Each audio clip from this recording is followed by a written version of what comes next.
風の引き方にはコツがある。ね、風を生かして命をバージョンアップさせるチャンスだ。野口春近さん、風の紅葉でお話をされているように、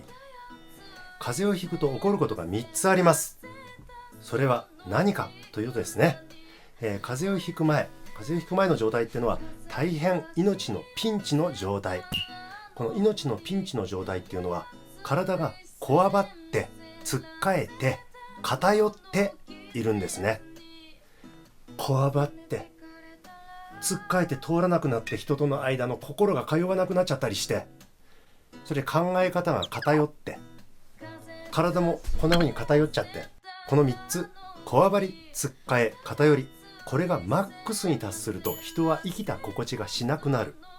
そこで命がね、ここは一つこわばりを緩め、つっかえを通し、偏りを正すために、こわばりをつっかえを、毒素を偏りを排泄しようとする。じゃあどうしたら炎症を起こして排泄できるのかといったら、これはヴィーナスの力を借ります。風を経過するとすっきり、お肌すべすべツヤツヤにバージョンアップしますので、ここは一つ美の女神の力を借りるヴィーナスの誕生ですね。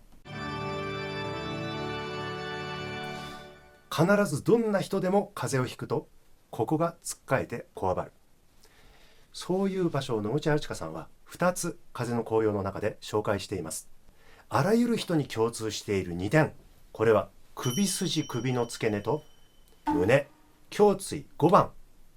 肩甲骨の一番狭まっているところ、この2箇所を緩める必要があります。それではこの2箇所はどうしてこわばってしまうのかと言いますとですね、首がこわばるのはこれはね、したくもないことを頑張ってしている、したくもないことをしなきゃいけない、せねばならない、I have to と思って頑張って仕方なく、やる気が出ないのに頭で頑張って命をコントロールして頑張って無理して続けているとこわばりますね。したくないことを頑張ってする、これは奴隷ですよね。そんな奴隷ごっこをしていると命がこわばって悲鳴を上げるわけです。シリーズ1で紹介していたみたいですね。人は、首がこわばってしまうと心地よく活動ができなくなる、心地よく感覚することができなくなる、生きた心地がしなくなるわけです。なので首のこわばりを緩める必要があるってことは、その頭の中に今まで持っていた絶対にこれをしなければいけないから、頑張って働かなくてはいけないからとか、無理するのをやめようってこと。せっかく風邪をひけたんだから、命をバージョンアップさせるチャンスなんだから、ここは一つ頭の中のしたくないんだけど頑張ってこれしなきゃみたいな、それ全部いらないから。したくないけど頑張ってしなきゃいけない、そんな仕事をやめても人は生きていけます。命の立場で命を大事にするんだったら、したくもないことを頑張ってするのをやめよう。上から言われたから仕方なくやっている、そんなことは命にとって何のプラスにもならないからやめちゃおう。自分がしたいこと、願っていること、求めている、望んでいることを言葉ではっきりさせて繰り返していた方がいい。こんなことに恵まれている、こんなことを楽しんでいる、そうしたことを繰り返し言葉に出してはっきりさせて、このフレーズを定型で作っちゃって、これ誠のるって言います。その言葉のことを誠のりとって言いますね。誠のりと誠のり続けるっていうのが、実は風邪を素早く経過できる体になる、そもそも首があんまり凝らない人になる究極のコツです。そしてね、もう一つはね、この胸のこわばり、これはね、泣けないと、泣かないでいると、妙なプライドみたいなのでね、感情を表に出さないでこらえていたりだとか、上から言われたから仕方なくこういうことを人にやらせているんで、実はこんなこと俺したくないんだよ、泣きたい気持ちなんだよ、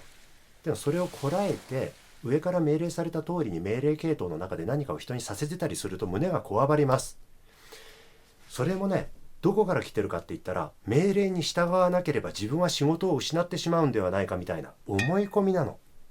その思い込みって命から見たらとってもちっぽけなの。そんなちっぽけな思い込みを抱えていたから、だから胸が首がこわばって命がパニック状態になっちゃったの。ねえ、そんなこわばってつっかえた命をヴィーナスさんがやってきて緩めて通してくれるわけですよ。まず、わしらができる最も基本的で本質的なことはね、こんなことを楽しんでいる、こんなことに恵まれている、自らのやる気、願望、はっきりさせて言葉にする、それを繰り返すってことです。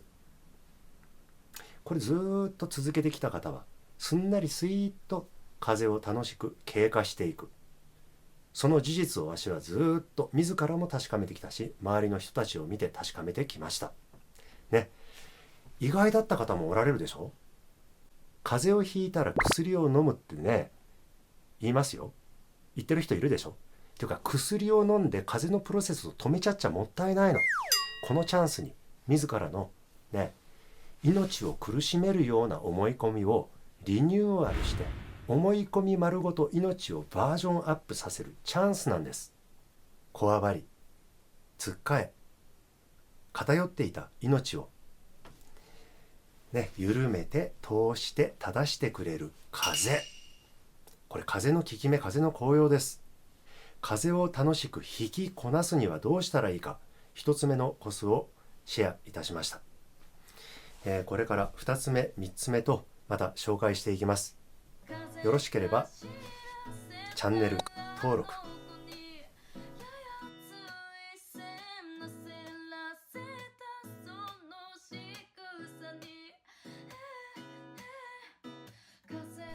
風の吹き方、次回2回目の前に、死の子の言わんとぐだぐだ言わんと今すぐに打てという動画を発表しようと思っております、ね、この間、打てない立場の動画を作りましたので、立場はいろいろあった方がいい、釣り合いを取れるように、偏りのないように今すぐに打てという立場の動画をトレジャーじいさん、楽しく作っていこうと思いますので、そちらの方もよろしくどうぞ。またね。